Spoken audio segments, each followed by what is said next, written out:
Bom, quero começar com um tema e eu vou colocar o tema para você e eu quero que você fique à vontade para falar sobre isso, certo? Então a gente vai falar sobre dano muscular e a relação com a hipertrofia. No pain, no gain é uma máxima que é sempre 100% verdadeira ou não? No pain, no gain seria uma máxima 100% verdadeira se o sujeito disser isso. É possível, é perfeitamente compreensível que ele está desatualizado, infelizmente, né?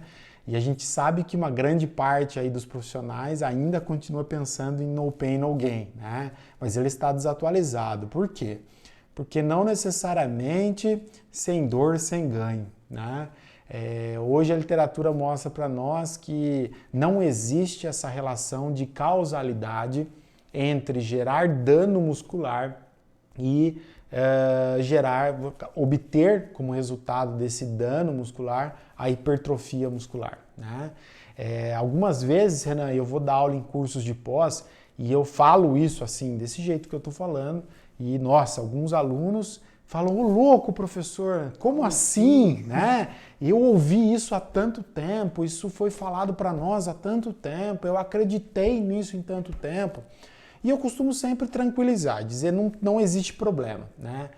Isso realmente foi falado por muito tempo, né, da educação física, que era muito interessante gerar dano muscular, ou seja, microlesões teciduais, de modo que isso resultaria em um processo inflamatório com a migração de células imunológicas para essa região. O dano muscular é considerado um processo inflamatório brando, agudo e localizado, né? Então você tem a migração de células imunológicas, você tem ativação, proliferação e diferenciação de células satélites que vão para esse local para fazer um trabalho de remodelamento do tecido muscular. E então acreditava-se que esse remodelamento do tecido muscular era por si um processo hipertrófico, principalmente associado ao conceito de que pós-sessão de treinamento de força, especialmente essas sessões que são volumosas, extenuantes, né? Com grandes intensidades e que geram muitos mecanismos de fadiga, foi postulado que, por muito tempo, que pós-sessão de treinamento de força, 15 minutos, 30 minutos, até uma hora, tem aumento nos níveis de hormônios anabólicos, como testosterona, GH. E associado a essa secreção de hormônios anabólicos e o processo inflamatório, essa atividade de células imunológicas e células satélites resultava em sinalizações de enzimas que gerariam a síntese proteica, ok? Como, por exemplo, a tão conhecida mTOR. Né? Então, veja, acreditava-se que uma coisa era correlacionada à outra. Você gera dano muscular, você tem que remodelar por meio de processo inflamatório e células satélites, você está tendo mais produção e secreção de hormônios anabólicos, então você sinaliza para algumas enzimas a necessidade de serem fosforiladas e, portanto, num processo de transcrição e tradução gênica, geraria mais a síntese proteica, ou seja, a formação de novas proteínas estruturais que seriam adicionadas no tecido muscular e, portanto, hipertrofiar. Aí os alunos falam para mim: nossa, Moisés, mas isso tudo não acontece? Eu falo: não, calma, acontece. O dano muscular, principalmente para pessoas inexperientes, pouco treinadas, ele é um processo inevitável. A pessoa vai passar por ele, né? E precisa passar por ele.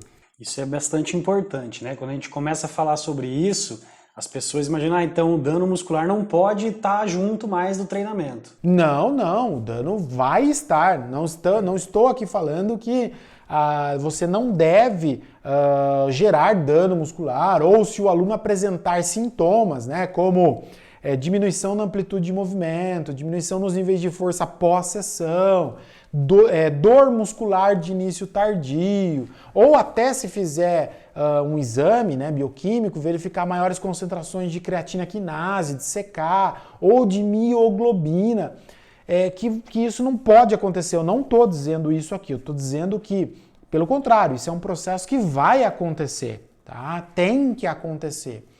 Mas o que é que a literatura tem mostrado para nós? Que a hipertrofia não vai ser um processo que vai acontecer enquanto esses sintomas e esse dano estiver acontecendo, estiver significativamente acontecendo, né? A literatura tem mostrado para nós, em recentes trabalhos, que a síntese proteica, ocorre síntese proteica quando está acontecendo esse processo de dano muscular, esse processo de inflamação e remodelação. Está acontecendo síntese proteica por esses mecanismos. Mas essa síntese proteica realizada, ela é muito mais destinada a remodelar o músculo, restaurar a integridade do tecido muscular, do que propriamente aumentar a espessura e a área de secção transversa do músculo. O aumento da espessura, o aumento da área de secção transversa do músculo parece acontecer lá, longo prazo, 6 semanas para frente, 8 semanas, quando já não existe mais ou quando esses níveis de dano muscular já estão bastante, ou seja, significativamente atenuados. Dor já está atenuada, o sujeito já não tem mais aquela mesma sensibilidade e limiar de dor, o limiar já aumentou, né? Já não há mais a concentração de CK, a secreção de CK, o extravasamento de CK tão significativo quanto antes, né? Já não há mais a percepção de dor tão significativa quanto antes. Então, os sintomas de dano muscular, inclusive a força, Renan, a diminuição de força pós-sessão, quando o sujeito está com dano, é muito alta. E com o passar das semanas, já não há mais tanto a diminuição dos níveis de força, que também é um sintoma, né? Então aconteceu atenuação nos níveis de redução da força, atenuação na secreção de CK, atenuação na dor muscular. Quando isso acontece, aí sim, essa síntese proteica que está acontecendo decorrente das sessões de treinamento, ela poderá ser destinada a verdadeiramente hipertrofiar, a aumentar a dissecção transversa. Por quê? Biologicamente parece que então o organismo não precisa sintetizar proteínas para restaurar o tecido muscular, porque esse tecido muscular já não está mais danificado como antigamente, como outrora. Então ele pode agora destinar essa síntese proteica para efetivamente aumentar a espessura muscular. Muito bom, professor. Muito interessante esse esclarecimento aí, né, do direcionamento da síntese proteica para a recuperação do dano e após esse período, sim, ela ser direcionada para realmente o ganho, né, de conteúdo muscular, aí, o aumento de área de secção transversa. Agora, pegando essa colocação que você fez, a gente consegue estabelecer quanto tempo isso leva? Ou seja, em quantas semanas esse dano começa a ser atenuado e o direcionamento dessa síntese proteica passa a ser especificamente para hipertrofia, né? Então, essa é uma pergunta muito interessante. A literatura tem mostrado para nós que é possível que haja uma variação intra-indivíduos, de acordo com o seu grau de experiência, e também haja uma variação intragrupos musculares. Então é possível que haja grupos musculares que demandam mais tempo e é possível que haja grupos musculares que demandam menos tempo. Em tese, normalmente, pensando numa variação, entre 3 a 5 semanas nós já conseguimos observar redução dos sintomas de dano muscular e possivelmente essa síntese proteica já pode começar a ser mais destinada a incremento da espessura muscular, como a gente conhece como hipertrofia, né? Então, entre 3 a 5 semanas, mas é possível que haja uma variação intra-sujeitos, né, e uma variação intra-grupos musculares. Isso está claro para a gente hoje.